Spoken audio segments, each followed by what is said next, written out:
हाय नमस्कार मंडळी, कसे आहात? चला तर स्वागत आहे तुमचं इथं एका नवीन व्लॉगमध्ये. इथं माझे सकाळी सकाळी चहा वगैरे झाला आहे आणि आता म्हटलं चला भांडे घासून घेते, गॅस वट्टा हे सगळं पुसून घेते, घासून घेते. कारण की आपण स्वयंपाक वगैरे बनतो ना, तर गॅस खूप जरा घाणच होऊन जातो आहे त्यामुळे. आणि मला कसं आहे, इथं पाणी टाकायला म्हणजे काही आहे नाही ना, बेसिक वगैरे नाही आहे तिथं. मला असंच एखाद्या भांड्यामध्ये त्याच्यामध्ये हे पाणी काढून घ्यावं लागतं प्लेटीमध्ये. तर मी पहिलं धुवून घेते, पाणी टाकून घेते आणि मग परातीत पाणी काढून मग हे असं सगळं पुसून घेते. नाहीतर मग सगळं पाणी घरामध्ये होऊन जातं आणि खाली एक तर ढवळी फरशी आहे. तर चला मग आता किचनमधलं काम माझं झालं आहे. आता इकडं हॉलमध्ये आले. दादूने बघा किती कागद करून ठेवलेत घरामध्ये. तर म्हटलं चला आता इथलंही आवरून घेते.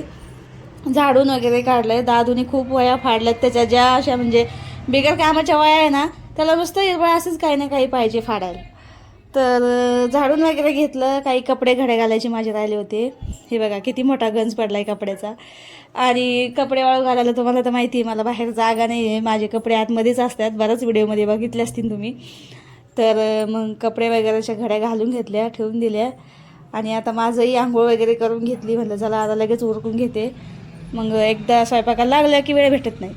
तर मग उरकून घेतलं माझंही. म्हटलं चला आता किचनमध्ये आले आणि माझा स्वयंपाक बाकी होता. म्हटलं चला पहिले बाकीचे सगळे कामं करून घेतले. सकाळी सकाळी आपल्यामध्ये काही ना काही असतंच, राडा निघेल. तर मग ते पहिलं सगळं करून घेतलं आणि आता लगेच स्वयंपाकाला लागले. आणि आता पोळ्या टाकून घेत होते. म्हटलं चला पटकन पोळ्या टाकून घेते, भाजी बनवून घेते काही ना काही. आणि दादूला सोडायला शाळेत जायचं असतं मला. तर पोळ्या वगैरे टाकून झाल्या आहे बघा. ही मोठी मिरची घेतली होती मी, मस्त तळून घेते. आता हिला म्हणते चला तळून घेते. आणि फिक्की डाळ बनवायची होती.